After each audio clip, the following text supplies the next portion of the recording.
ನಮಸ್ಕಾರ ವೀಕ್ಷಕರೇ, ನಿಮ್ಮ ನೆಚ್ಚಿನ ಸುದ್ದಿವಾಹಿನಿ ಸುದೀಕ್ಷಾ ನ್ಯೂಸ್ಗೆ ಸ್ವಾಗತ.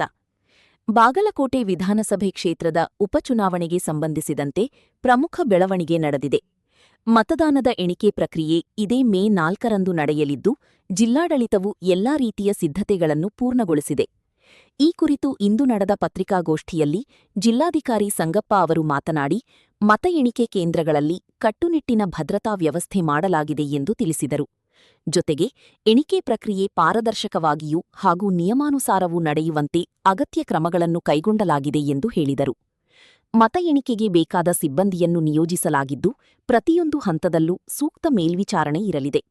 ಯಾವುದೇ ಅಡಚಣೆ ಉಂಟಾಗದಂತೆ ಜಿಲ್ಲಾಡಳಿತ ಮುನ್ನೆಚ್ಚರಿಕಾ ಕ್ರಮಗಳನ್ನು ಕೈಗೊಂಡಿದೆ. ಇನ್ನೊಂದೆಡೆ, ಉಪಚುನಾವಣೆಯ ಫಲಿತಾಂಶದತ್ತ ರಾಜಕೀಯ ವಲಯ ಹಾಗೂ ಸಾರ್ವಜನಿಕರಲ್ಲಿ ತೀವ್ರ ಕುತೂಹಲ ಮೂಡಿದೆ. ಮೇ 4ರಂದು ಬಾಗಲಕೋಟೆಯ ರಾಜಕೀಯ ಭವಿಷ್ಯ ನಿರ್ಧಾರವಾಗಲಿದ್ದು, ಯಾರು ಗೆಲುವಿನ ನಗೆ ಬೀರುವರು ಎಂಬುದನ್ನು ಕಾದು ನೋಡಬೇಕಿದೆ. ಇನ್ನೂ ಹೆಚ್ಚಿನ ಸುದ್ದಿಗಳಿಗಾಗಿ ನಮ್ಮೊಂದಿಗೆ ಇರಿ. ಧನ್ಯವಾದಗಳು. ಎಣಿಕೆ ಕಾರ್ಯಕ್ಕಾಗಿ 63 ಸಿಬ್ಬಂದಿಗಳು ನಾವು ನಿಯೋಜನೆ ಮಾಡಿದ್ದೀವಿ ಕಾರ್ಯಕ್ಕೆ.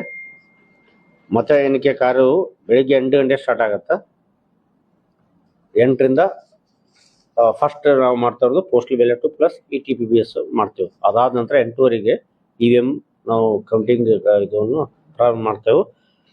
ತಮ್ಮ ಮುಖಾಂತರ ನಾವು ಈಗಾಗಲೇ ನಾವು ರಾಜಕೀಯ ಪಕ್ಷದ ಕ್ಯಾಂಡಿಡೇಟ್ಸಿಗೆ ಮತ್ತು ಅವರಿಗೆ ಪಕ್ಷದವರು ಕೂಡ ನಾವು ಈಗಾಗಲೇ ತಿಳಿಸಿದೆವು.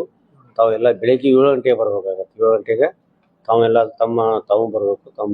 ಎಲ್ಲ ವಿಡಿಯೋಗ್ರಫಿ ಮಾಡಿಕೊಂಡು ರಾಜಕೀಯ ಪಕ್ಷ ಸಮ್ಮುಖದಲ್ಲಿ ಸ್ಟ್ರಾಂಗ್ ರೂಮ್ ಓಪನ್ ಮಾಡೋದು ಒಂದು 7 ಗಂಟೆ ನಾವು ಮಾಡ್ತೇವೆ ನಿಗದಿಪಡಿಸಿದೆವು. ತಮ್ಮ ಮುಖಾಂತರ ಎಲ್ಲ ರಾಜಕೀಯ ಪಕ್ಷಗಳು ಬರಬೇಕಂತ ನಾವು ಅವತ್ತಿನ ದಿನ ಇದ್ದು ಎಲ್ಲರ ಸಮ್ಮುಖದಲ್ಲಿ ಅದನ್ನು ಓಪನ್ ಮಾಡಬೇಕಾಗತ್ತೆ. ಚುನಾವಣಾ ಆಯೋಗದ ನಿರ್ದೇಶನವಿದೆ. ಅದರಂತೆ ಅವ್ರಿಗೆಲ್ಲರಿಗೂ ಕೂಡ ಇವಾಗ ಪತ್ರದ ಮುಖಾಂತರ ನಾವು ತಿಳಿಸಲಾಗಿದೆ. ಇವಾಗ 7 ಗಂಟೆಗೆ ಅಂತ ಹೇಳಿದೆವು ನಿಮಗೆ. ಅದಕ್ಕೆ ಚುನಾವಣಾ